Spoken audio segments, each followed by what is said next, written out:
Mon nom est Roxane Mallanger. Je suis professeure titulaire du département des sciences biologiques de l'Université de Montréal. Je suis aussi chaire canadienne de la science des écosystèmes aquatiques et leur viabilité. Et je suis aussi la présidente de l'Association des sciences de limnologie et océanographie, une grande société scientifique qui œuvre sur les milieux aquatiques.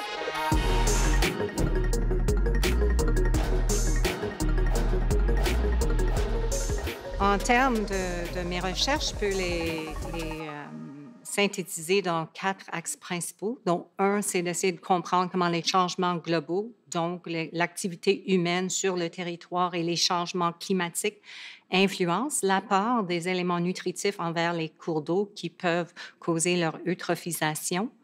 Un deuxième porte sur les aspects physiques de nos cours d'eau et comment ces cours d'eau-là répondent à ces apports d'éléments nutritifs en particulier.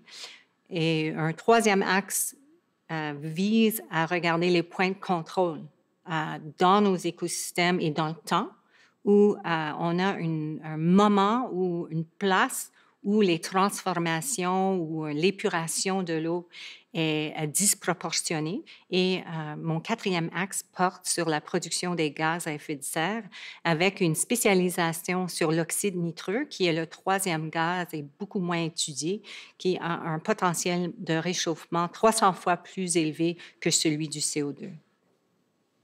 J'adore une approche écosystémique et je trouve que c'est vraiment incroyablement important parce qu'on essaie de comprendre le fonctionnement de nos systèmes aquatiques dans leur ensemble.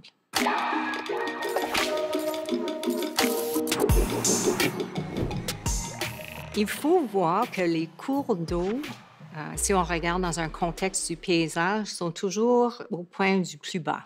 C'est logique parce qu'essentiellement, tu as l'accumulation de l'eau qui ruisselle vers ce récipient.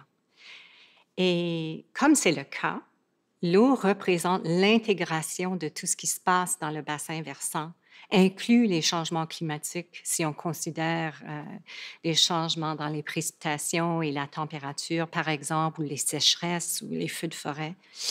Et puis, donc, dans ce cas, c'est vraiment le sentinelle de ce qui se passe dans l'entourage et dans le territoire. Donc, pour cette raison-là, je trouve que travailler dans les cours d'eau puis comprendre leur réponse à ces changements-là est une façon d'aller devant, de comprendre comment les activités anthropiques influencent à grande échelle le paysage.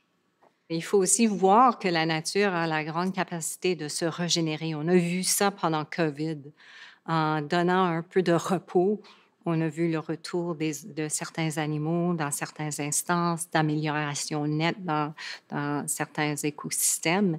Et puis, je pense qu'on pourrait, comme avec l'exemple des pluies acides, avoir des approches concertées pour régler différents problèmes.